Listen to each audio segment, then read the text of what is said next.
ही ये बात कह के चुके थे जितनी बातें आपने मुझसे कही थी। मैं उनका एक वीडियो आपको भेज दूंगा। ओके, देखो देव लोहान जी का नंबर मैंने सेव कर लिया है, और किसका? जो आपसे हाँ, चर्चा देव हुई लोहान है, जी का, और उनको मैंने पूरी जानकारी दे दी है। एक वीडियो भेज दूंगा, आप फुर्सत से उनको देख लीजिएगा, और उसमें से काफी आपको ये है कि मानसिकता समझ में आ जाती है, तो हमारे लिए चर्चा और अपडेट कर लेते हैं, आगे की चर्चा कर लेते हैं उस संदर्भ में। देखो ये फायदा हो जाता है देखो हमें जो है जी। सभी कर्म योगियों के नंबर चाहिए, और उनसे हमें वार्तालाप करना है। ठीक। और जो वार्तालाप करेंगे उसका मकसद है उन्होंने जो कर्म किया है, जो उन्होंने योग किया है, जो उन्होंने तपस्या की है, ठीक। उसको रिकॉर्ड पे लाना।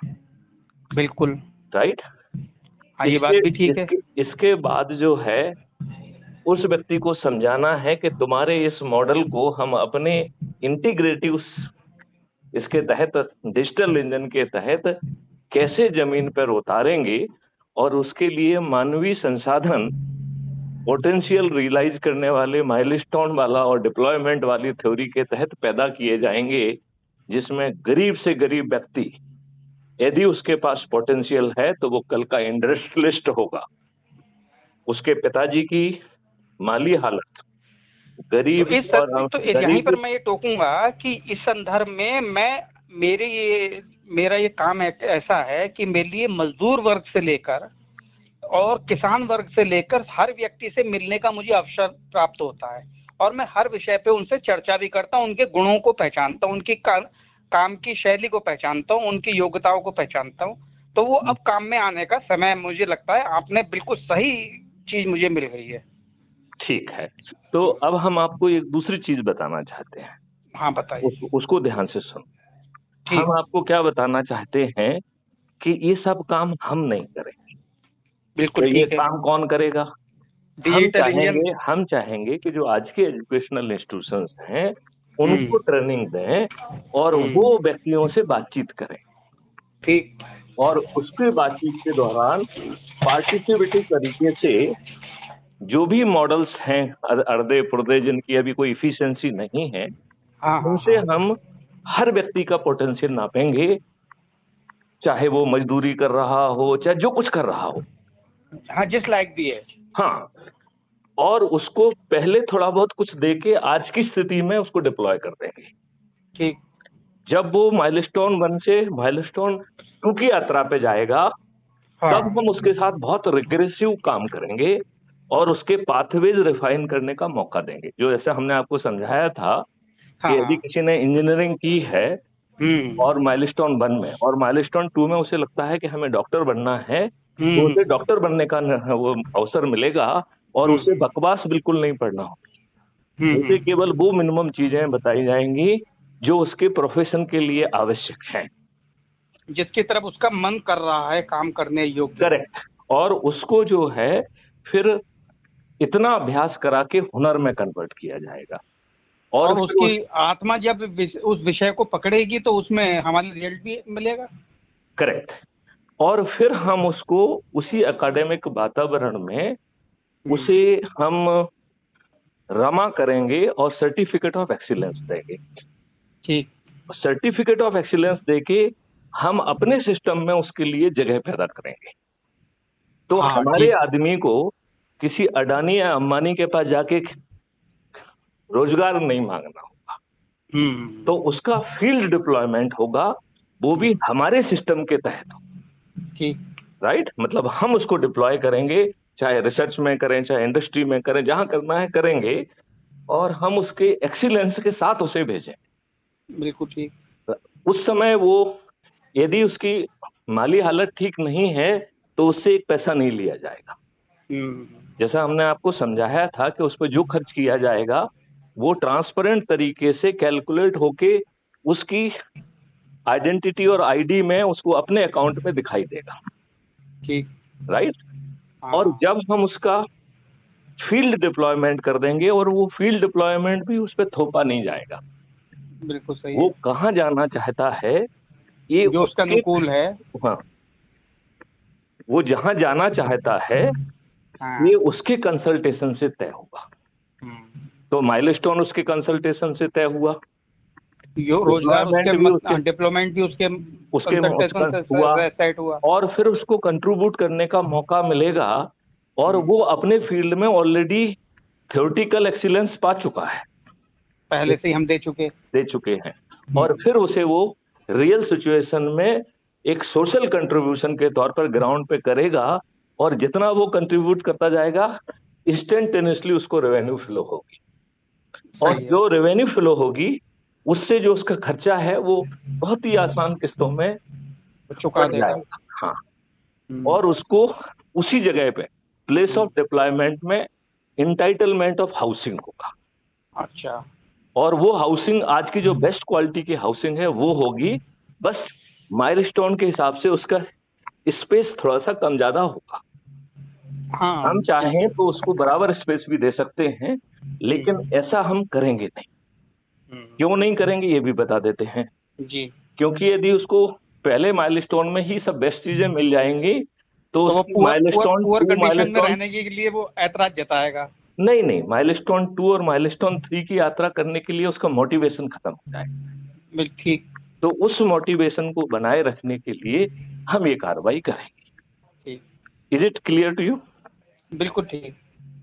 अब इस डिप्लॉयमेंट के तहत हम गौशालाएं पैदा करेंगे, इस डिप्लॉयमेंट के तहत हम ऑर्गेनिक खेती करेंगे, इस डिप्लॉयमेंट के तहत हम रिसर्च करेंगे, इंडस्ट्री पैदा करेंगे, हम जो है गाँव के स्ट्रक्चर क्रिएट करेंगे, और बाद में जो है सुपर हाइट्स की जो है बेस्ट अमेनिटी के साथ हम उसके लिए रहने की जगह पैदा करेंगे। और वो कंक्रीट जंगल नहीं होगा, उसकी वर्टिकल वॉल्स लेके टॉप से लेके, और चूंकि वो बहुत ऊंची होंगी जानबूझ के हम उसे ऊंचा ले जाएंगे, और जितनी ऊंची बिल्डिंग होती है सेस्मिक जोन में, अर्थक्वेक में, वो सबसे ज्यादा ससेप्टिबल होती है, उनका गिरना तय होता है।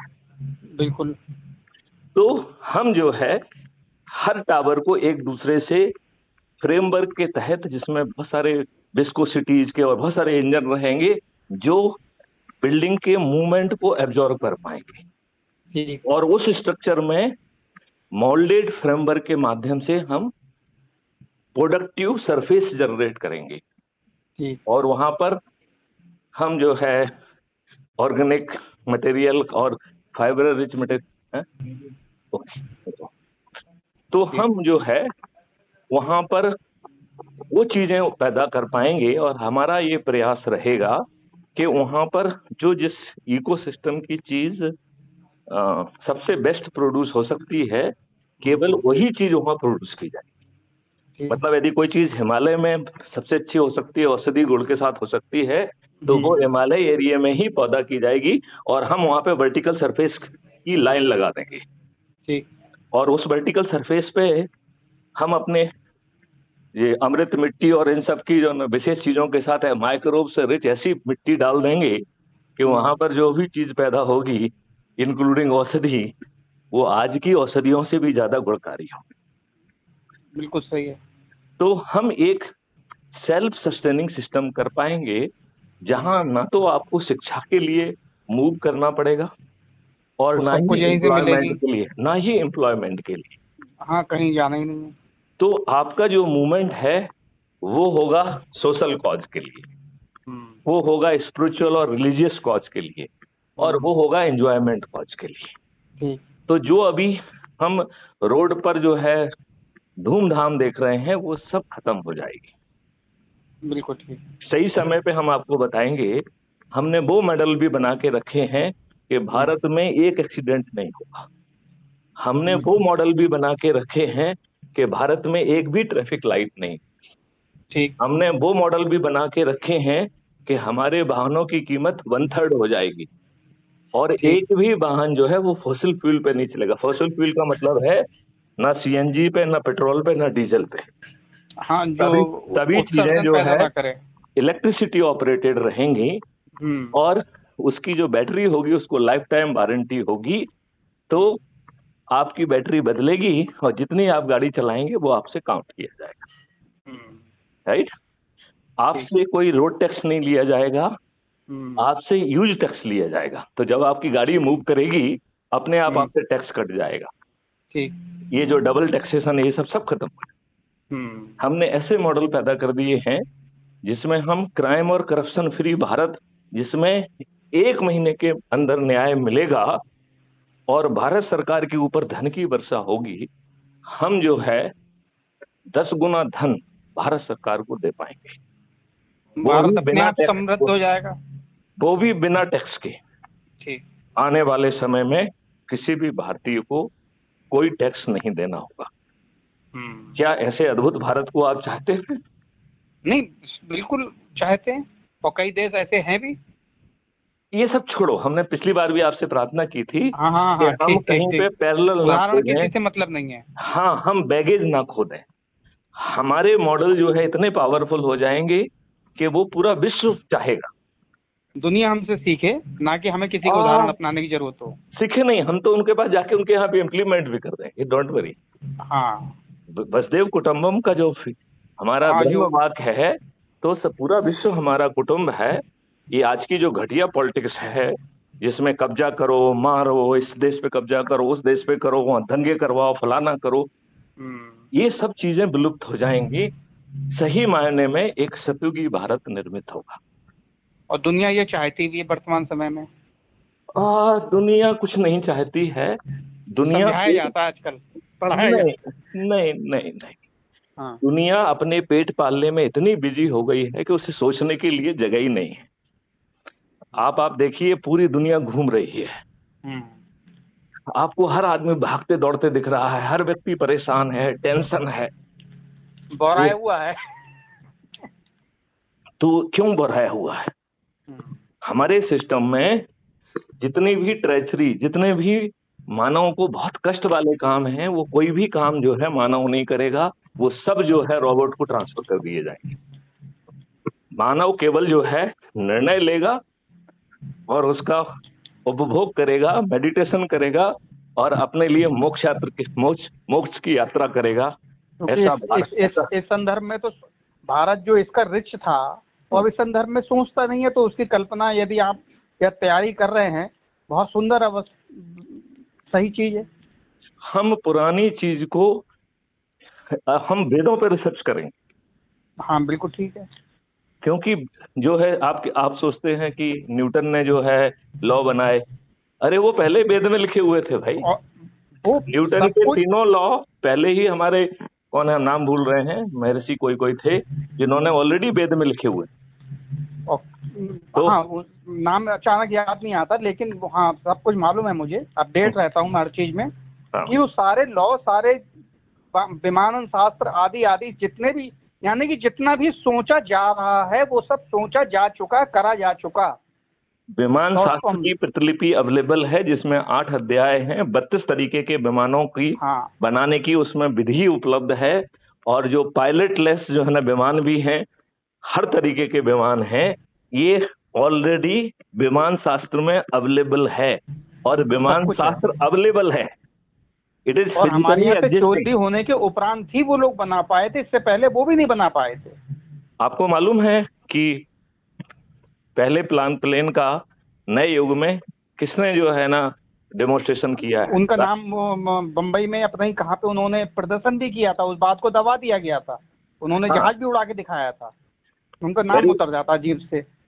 हाँ, उनका नाम है शिव मैदेले समथिंग, कुछ ऐसा कुछ नाम है उनका। हाँ, और उन्होंने जो है 1885 में इसका लाइव डेमोन्स्ट्रेशन जुहू चौपाटी में किया था, जिसमें बड़े बड़े राजा महाराजा उपस्थित थे। उनके द्वारा बनाए गए विमान पायलटलेस था, हवा में जो है 18 मिनट रहा था और 15,000 फीट की दूरी पर रहा था। और सुरक्षित नीचे भी लौटा, उतारा भी गया था। बिल्कुल ठीक है। ये सब चीज तो छिपा ली गई है आपसे।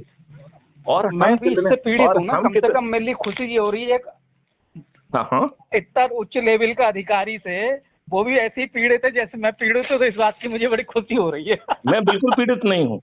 पीड़ित का मतलब जो है कि जिस संदर्भ में मैं सोच रहा हूँ, और मैं भी एक ऐसी कल्पना करके और अंदर ईश्वर से प्रार्थना करता रहता हूँ रात दिन कि कुछ ना कुछ तो करके दे, मैं भी कुछ करने के लिए, योगदान देने के लिए तैयार हूँ। इसीलिए शायद आपसे मेरी चर्चा भी हो गई। मैं तो कह रहा हूँ, ना तो मैं पीड़ित हूँ, ना मैं योगदान दे रहा हूँ। हमें तो भगवान सीधा कॉस्मिक डाउनलोड दे रहा है, मैं उसके ऊपर से व्याख्यान दे रहा हूँ और उसे मॉडल में इंटीग्रेट चलो कर रहा हूँ। वही वही वही वही और मेरे मैं शब्द गलत हो गए, वही और वही। और मैं तो मात्र माध्यम हूँ, हाँ मुझे कोई भ्रम नहीं है। ठीक। मैं इस ज्ञान कराना का होगा करा लेगा, नहीं ओरिजिनेटर, कराना होगा नहीं कराएगा। मैं ये कह रहा हूँ कि इस ज्ञान का ओरिजिनेटर मैं नहीं हूँ। बिल्कुल ठीक। राइट।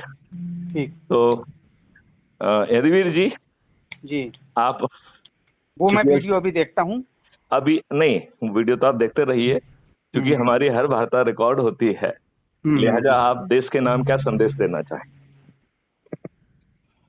हमारे लिए अपना भारत को जैसा आपने अभी बताया है वैसे ही बनाने के लिए हर भारतीय के लिए पुनः योगदान के संग और बिल्कुल युवा वन के, चाहे वो कितना ही वृद्ध हो, पूरे युवा सोच के साथ आगे बढ़ के लगना चाहिए। तभी हम अपने ऋषि मुनियों को, अपने पूर्वजों को कुछ करके दिखा पाएंगे, तभी उनकी संतानें कह पाएंगे, तभी भारत माता की संतान कहला पाएंगे। मैं इसमें एक बात केवल जोड़ना चाहूंगा, इसके लिए ना तो हम भारत सरकार के संसाधनों पे आश्रित होंगे, ना उनकी किसी पे नीतियों, आश्रित नहीं होंगे, क्योंकि और ना ही उनकी नीतियों पर, ना ही उनके नियम कानूनों पर। लेकिन आगे चल के यदि भारत सरकार हमें अनदेखा करेगी तो मैं उन्हें इस बात को आज समझाना चाहूंगा कि वो सत्ता में नहीं रहे। नहीं, जो भी सत्ता होगी वो हमारे अनुरूप होगी।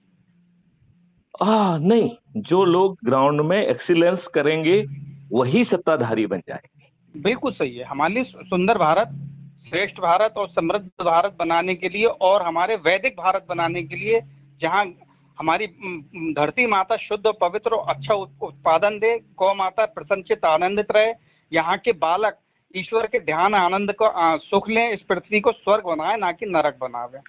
ऐसा भारत के लिए मैं आपसे ये निवेदन करना चाहता हूँ जी कि उस राजनीतिक मॉडल को जमीन पर उतारने का भी मॉडल और टेक्नोलॉजी सब बन चुकी है। अरे वाह, मुझे तो दर्शन कराते रहो तो मेरे लिए और आनंद आता रहेगा। चलिए, तो आपका संदेश यदि पूर्ण हो गया हो तो इस वार्तालाप को यहीं विराम देते हैं। जी जी, जय हिंद, जय भारत। जय हिंद, जय भारत, वंदे मातरम, जय गुरु, वंदे मातरम। जय।